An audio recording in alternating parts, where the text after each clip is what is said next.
Selamat pagi. Kita akan sambung lagi pengajaran untuk hari ini.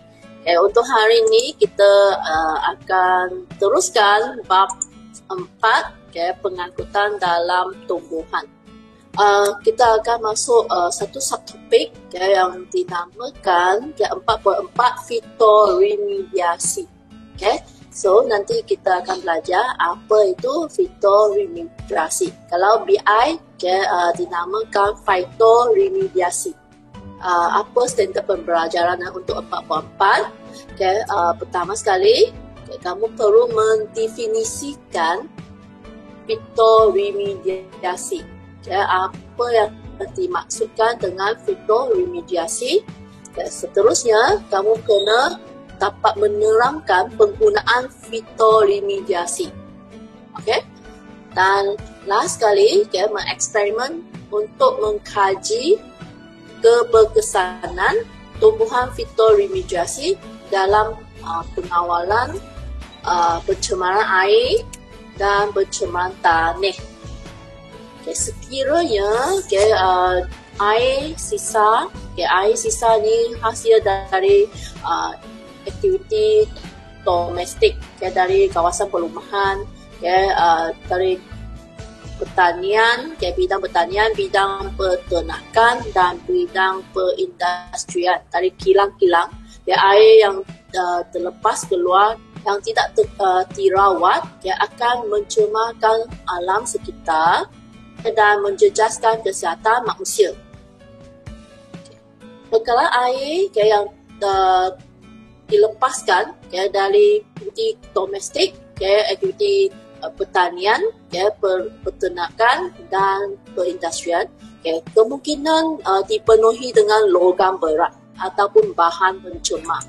Satu kaedah yang dinamakan kaedah fitoremediasi.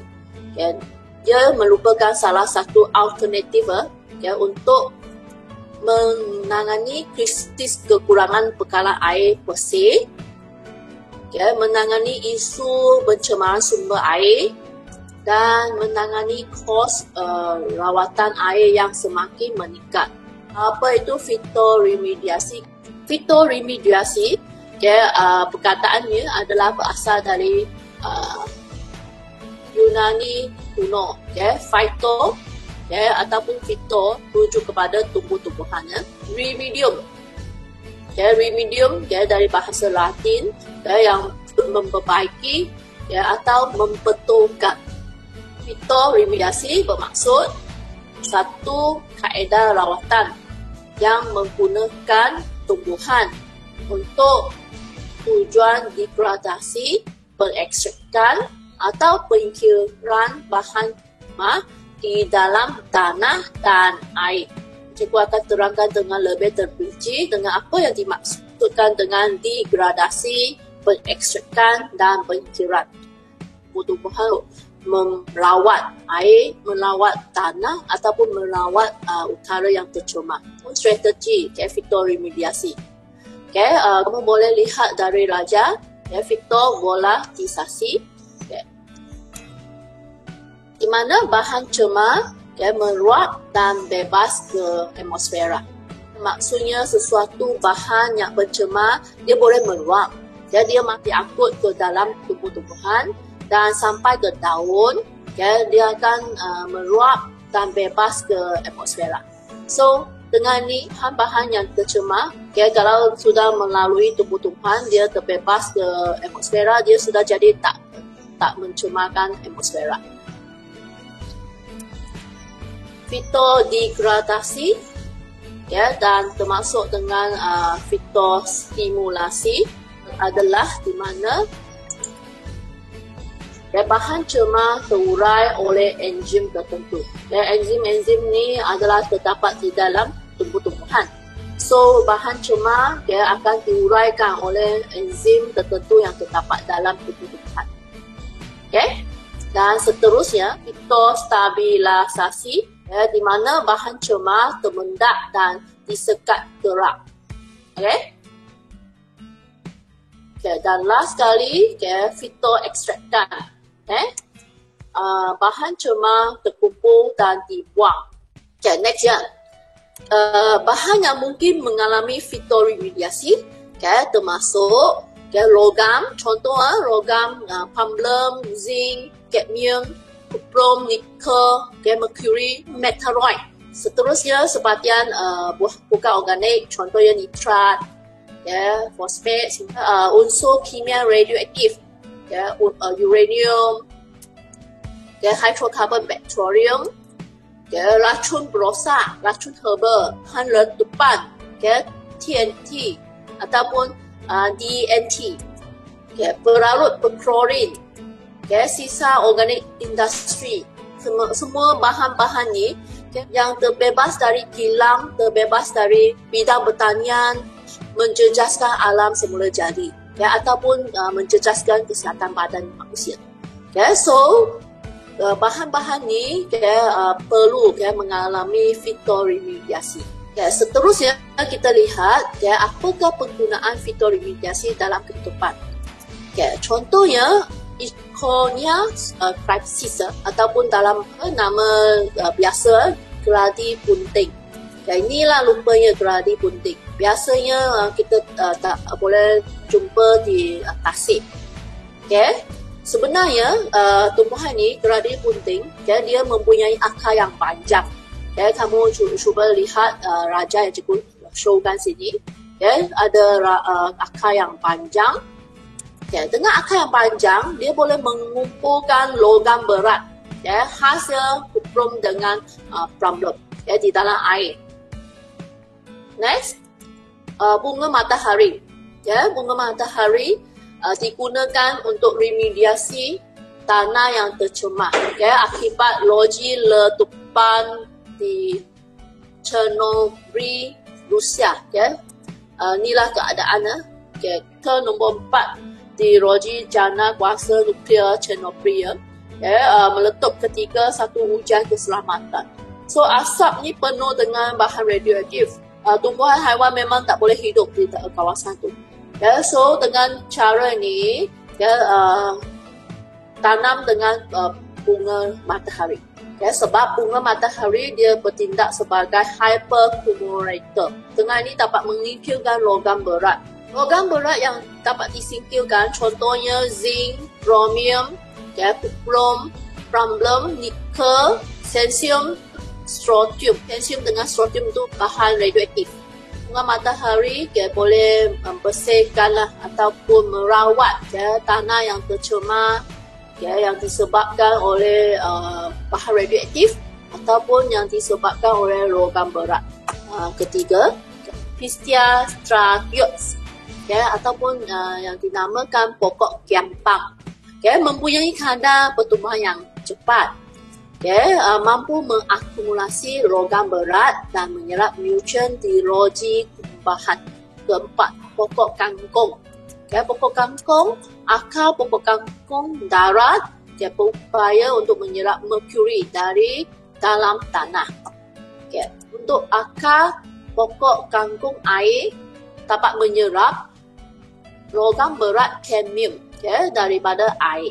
So kamu kena tahu kangkung ada dua jenis. Kangkung darat tu dia khas untuk menyerap merkuri. Kalau untuk kangkung air untuk menyerap logam berat kadmium. Teruskan quiz. Kita akan start quiz sekarang.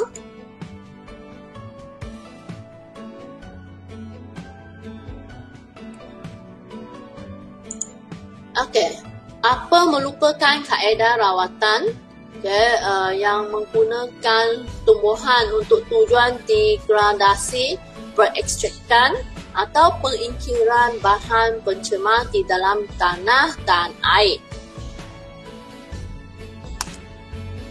Masa tamat.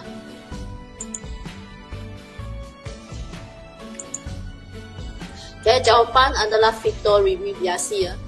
Seterusnya, soalan kedua.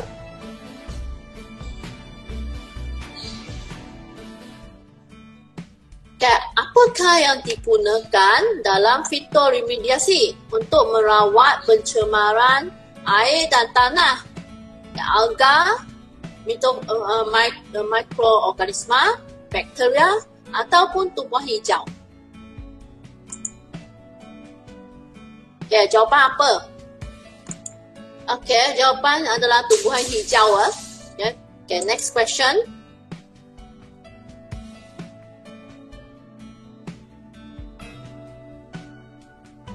Tumbuhan ini mempunyai akar yang panjang yang dapat mengkumpul logam berat seperti kuprum dan plum di dalam tanah.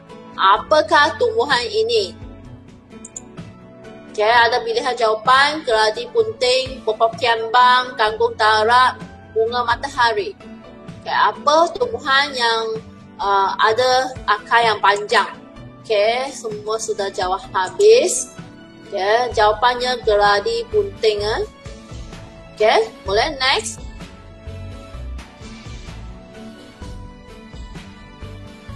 Tumbuhan ini mempunyai akar yang berupaya menyerap merkuri dalam tanah.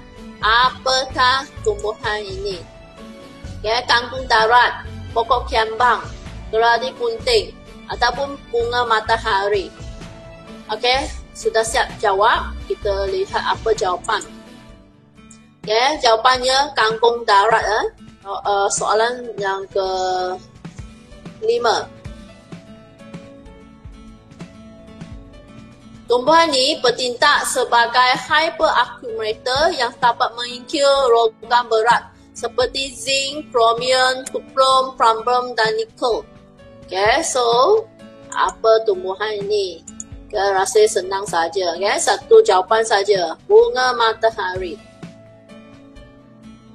Okay, tumbuhan ini digunakan untuk remediasi tanah yang tercemar akibat letupan loji nuklear. Apakah tumbuhan ini? Okay, so ada pilihan jawapan: keladi punting, bunga matahari, kangkung darat, pokok kiambang. Okay, apa jawapan kamu? Okay, bunga matahari ya. Okay, ingat tu. Okay, next. Soalan ke-7.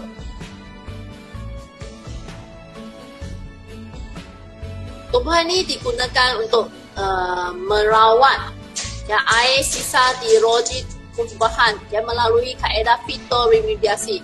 Apakah tumbuhan ini? Okay, ada pilihan jawapan: keladi punting, pokok kiambang, kangkung darat dan bunga matahari.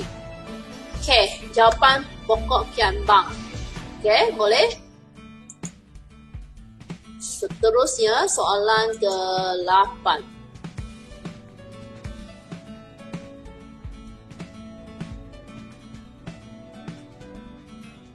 Kaedah fitoremediasi merupakan salah satu alternatif tengah menggunakan tumbuhan untuk apa di dalam tanah dan air. Yang ni boleh pilih lebih daripada satu jawapannya. So untuk apa? Untuk degradasi, untuk pengekstrakan, untuk pengingkiran, untuk tidak balas kimia. So apa jawapan kamu? Okay, masa tamat.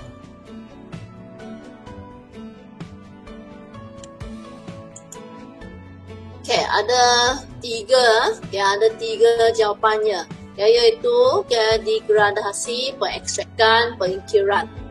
Okay, so dengan ni kita habis untuk kuizi kali ini. Rasa ini sahaja. Okay, terima kasih kepada semua yang menyertai ataupun semua yang ikut kelas cikgu. Cikgu harap semua teruskan berusaha, rajin buat ulang kaji, rajin buat latihan. Boleh? Okay? Ya, ini sahaja. Thank you semua.